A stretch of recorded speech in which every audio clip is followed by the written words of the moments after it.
Nouvelle présidence et direction aux commandes du FIRCA, de nombreux programmes financés sur la recherche, la formation et le conseil agricole, une participation remarquée aux événements agricoles nationaux et internationaux, sans oublier l'accréditation du FIRCA au Fonds Vert Climat.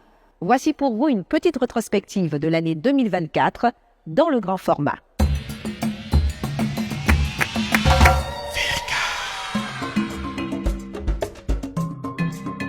En ce début d'année 2025, le Fonds interprofessionnel pour la recherche et le conseil agricole, FIRCA, nous invite à un petit exercice rétrospectif. En effet, l'année 2024 a marqué les esprits avec ses événements et autres faits mémorables. Ainsi, la gouvernance du FIRCA s'est renouvelée avec un nouveau président du conseil d'administration, M. Ungetia Assouman, et un nouveau directeur exécutif, M. Ndiaye Oumar. Ce duo dynamique est désormais aux commandes du navire FIRCA.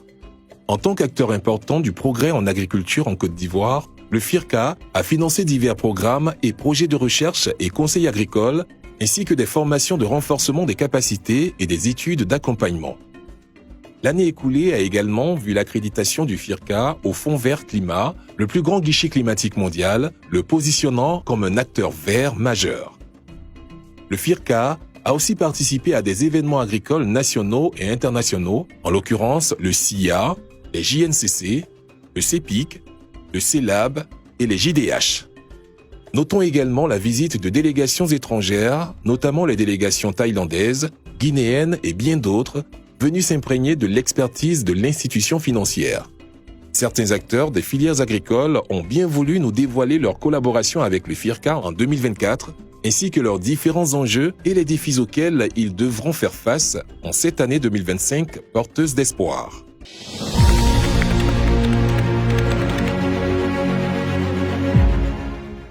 La PROMAC, depuis de nombreuses années, travaille en forte collaboration avec le FIRCA.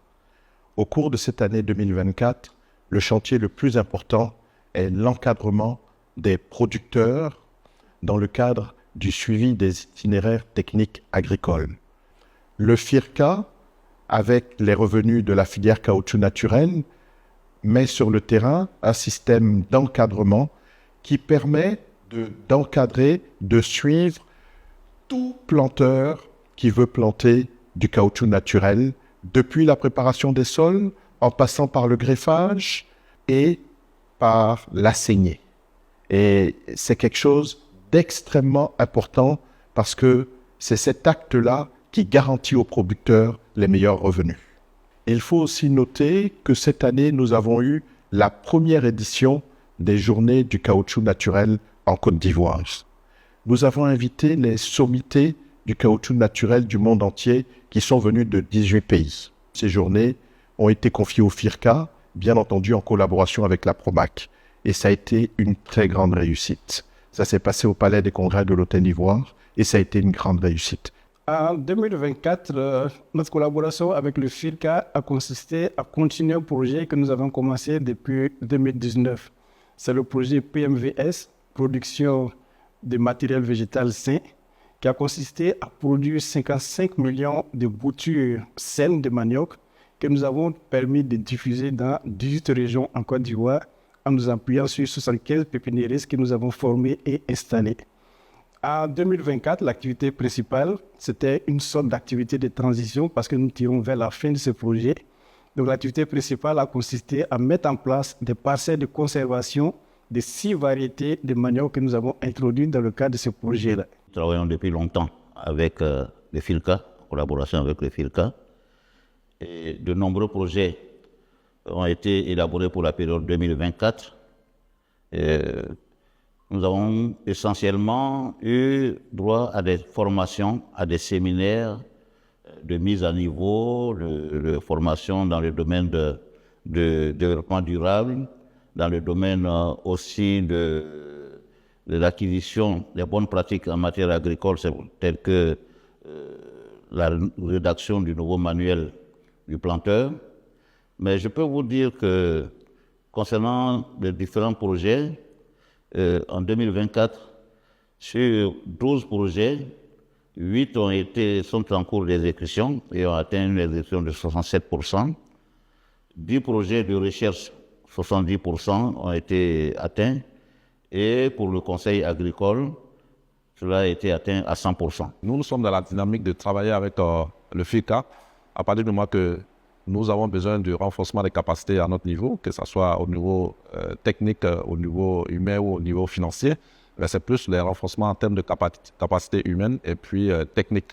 Je m'exprime, les renforcements de capacités, ça va dans le sens de la bonne gouvernance, ça va dans le sens du renforcement des producteurs en termes de bonnes pratiques agricoles. Pareil pour les intervenants dans la chaîne de valeur comme les exportateurs et les acheteurs.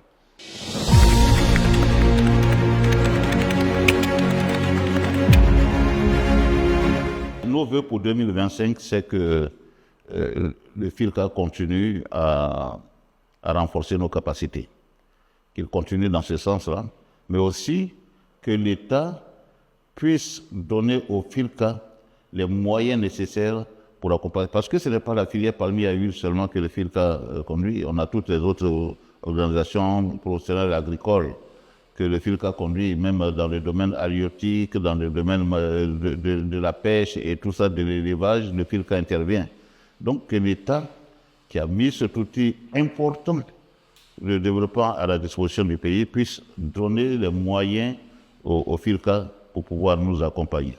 Nous souhaitons qu'en partenariat avec le CNRA et l'AIPH, le FILCA puisse voir comment mettre à la disposition de nos producteurs, de nos agro-industriels, les moyens d'améliorer la semence ou bien d'acquérir la semence. Au niveau de la population, je voudrais les inviter à consommer les produits issus de notre huile de palme. Consommons l'huile de palme parce qu'elle est bonne pour nos santé. Les études menées par nos universitaires ici, dont le professeur Moundé Absalon, ont montré que l'huile de palme n'est pas cancérigène et qu'elle n'incite pas au diabète. Et je voudrais dire aussi que nous devons nous intéresser à la culture du palmier à huile. Je suis moi-même un planteur de palmier à huile et j'invite les autres à nous emboîter le pas pour que nous produisions en quantité suffisante des régimes de palme, que nous mettions à la disposition de nos industriels des régimes de palme pour produire de l'huile de palme brute que nous allons transformer en produits raffinés pour le bien-être de notre population et pour notre économie. Le message le plus important pour nous qui sommes des agriculteurs, c'est d'encourager les producteurs, d'encourager les acteurs économiques de la filière caoutchouc naturel à suivre les itinéraires techniques que l'APROMAC et le FIRCA leur enseignent. C'est ce qui va leur garantir les meilleurs rendements et les meilleurs revenus. Un deuxième point, nous sommes dans une filière dans laquelle l'année 2024 s'est vraiment bien passée. Tout le monde est mobilisé autour de l'APROMAC. Nous encourageons les opérateurs économiques, nous encourageons les producteurs, les usiniers à continuer comme ils l'ont fait en 2024, à maintenir une très bonne ambiance de telle sorte que nous puissions réaliser tous nos programmes professionnels pour mener à bien les activités de la filière. Mes vœux à l'ensemble des parties prenantes, c'est des vœux de santé pour 2025, des vœux de paix dans le pays. Je formule aussi le vœu que nous travaillons davantage en synergie. Nous avons beaucoup à gagner à développer des synergies plutôt que de nous voir en concurrents. Et cela s'adresse aux institutions de recherche, cela s'adresse aussi aux paysans même. Mettons-nous ensemble et chacun de nous peut constituer un petit ruisseau et les petits ruisseaux ensemble donnent des grands fleuves. Le FILCA doit pouvoir nous aider à travers le conseil d'administration qui est présidé par l'un de la filière ANACAP, nous aider à augmenter la productivité, nous aider à mécaniser l'exploitation agricole, permettre aux producteurs de créer des revenus additionnels. C'est les vœux les plus chers pour nous. Le FIRCA, principal outil de financement de la filière du progrès, a pour vision d'être leader du financement durable d'une agriculture innovante et compétitive. Terre et Progrès, c'est fini pour aujourd'hui. Vous pouvez revoir ce programme sur nos différents réseaux sociaux en tapant le FIRCA, le tout attaché. je vous souhaite une excellente et heureuse année agricole 2025. À bientôt pour un autre numéro de Terre et Progrès.